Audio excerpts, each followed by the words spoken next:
That's right, ships have passed through the night and all that. Do pour yourself another drink, won't you? I can't find him anywhere. He's here. Barney, he came in round the back. Oh, my God. Well, I put him in the kitchen. In the kitchen? Well, in case Alex and Bee arrived before I could warn you. Well, you should have got rid of him. Barney! Nice to see you. Stephen! No, don't get up. Stay where you are. Got something to keep you amused, have you? Oh, good, that's good. Pour yourself another drink. Oh, you have. That's the spirit. Why did you put him in the kitchen? Oh, well, I just couldn't get rid of him, Stephen. He kept thanking me for inviting him. He made me feel such a heel for inviting Alex and Bee. Oh, for heaven's sake, we can't start being sentimental at this stage. Well, you get rid of him. I can't get rid of him now. Now you've set him up with a bottle of scotch. Well, we'll just have to get rid of Alex and Bee instead. How? I suppose you'll have to go wait by the front door again. Well, supposing they come round the back like Barney? Well, keep an eye on both. For heaven's sake, Stephen, you were in the army. You know how to guard things. I can't just walk past Dick and Dora again, can I? John and Laura. I suppose you'll have to go out the back way and watch the front door. Just whatever you do, do it quickly. That's all that matters. Because any moment they're going to be ringing that door. Now what are we going to do? Shout at them out the window. Shout at them out the window? Tell them the situation. Tell them to go away. Well, go on then. Well, perhaps we could pretend not to be here. How about that? Ah! Barney! No! Back! No! Stay where you are. Well, I just thought you might like me to answer the bell, Stephen. No. Sit down. Relax. We'll be out to chat in a minute. You'll have to answer it. Just tell them the situation. Tell them to go away. Yes, explain everything quietly in the hallway. They'll understand. They're reasonable people. Well, Bee's a reasonable person. She'll understand. She's one of the least reasonable people I've ever come across. Well, whatever you do, do it quickly before they get their coats off. Here I am again.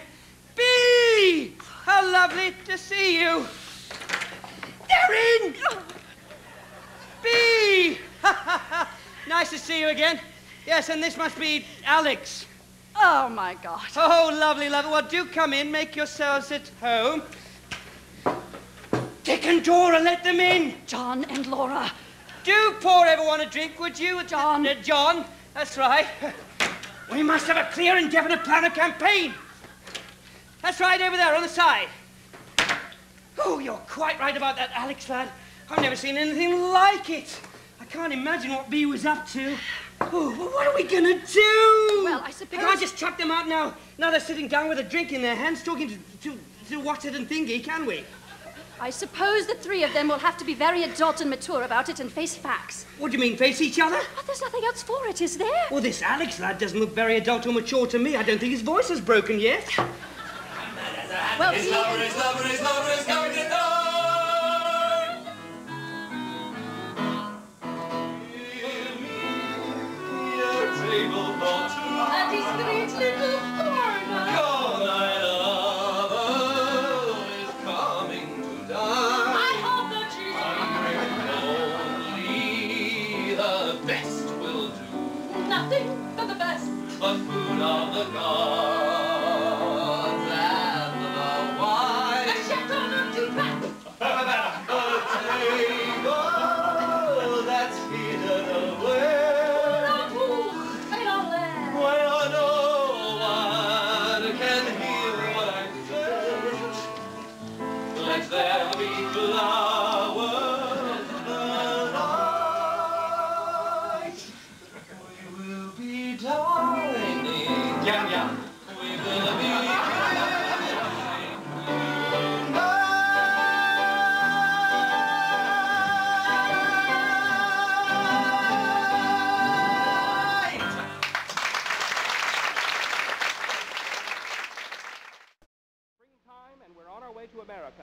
And springtime in America can only mean one thing.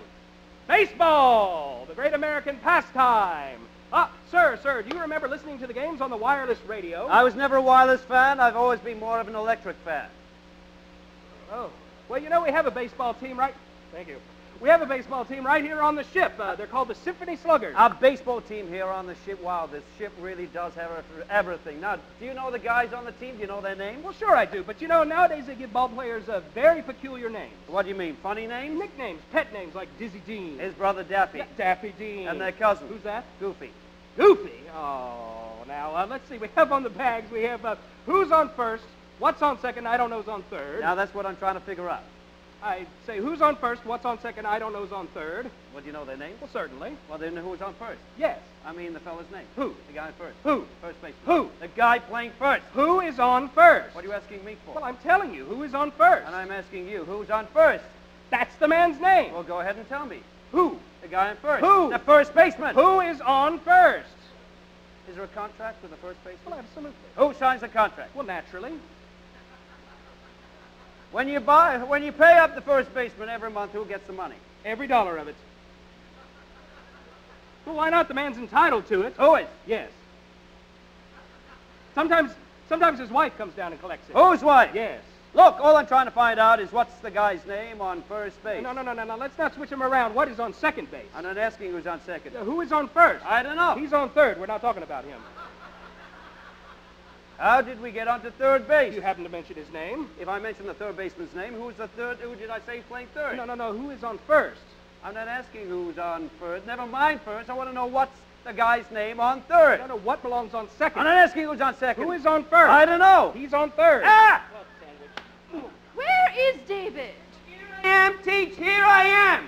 I'm sorry I am late. Did you bring a note from your mother and father explaining why you're late? My mother and father were having an argument. Who's your father? That's what the argument was about. All right, we shall begin with history. David, tell me what happened in the year 1898. The battleship Maine was sunk. Very good, David. Now, Richard, tell me what happened in the year 1900. The battleship Maine was sunk for 2 years. Glug, glug, glug. That's enough of history. Let's move on to English. Now, David, use the words defense, defeat, and detail in one sentence. The dog jumped over defense and defeat went over before detail. Depressing. Oh. All right, Richard, it is your turn. Use the word disaster in one sentence. My girl backed into an airplane propeller. Disaster. Oh. It is now time for poetry. Richard, do you have a poem prepared for the day? Yes, ma'am. There was an old lady who lived in a shoe. She had no children, but she knew what to do. Oh. David, do you have a poem prepared today? Mary had a little dress and it was very airy. It didn't show a speck of dirt, but it showed a lot of Mary. Richard, do you have another poem prepared today?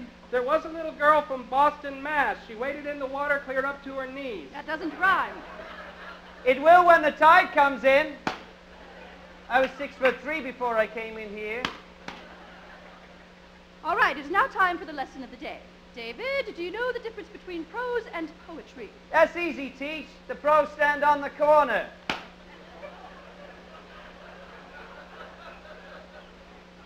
You obviously don't know, so I will have to explain it for you. My girl ran round the mulberry bush, and I went round to meet her. That little girl will never know how glad I was to greet her. Yes, David. What's that? That's poetry, you see, it rhymes. Oh, I get it. Meet her, greet her. It rhymes. Yes, but if I were to say, my girl ran round the mulberry bush, and I went round to meet her, that little girl will never know how glad I was that day. Yes, David. What's that? That's prose, you see, it doesn't rhyme. Oh, I get it. Poetry rhymes and prose doesn't. Is that all there is to it? That's all. Yes, David. May I give the class an example? Please do. My girl ran round the mulberry bush, and I went round to meet her. She pulled up her petticoats, and I pulled out my... Now, what do you want, poetry or prose?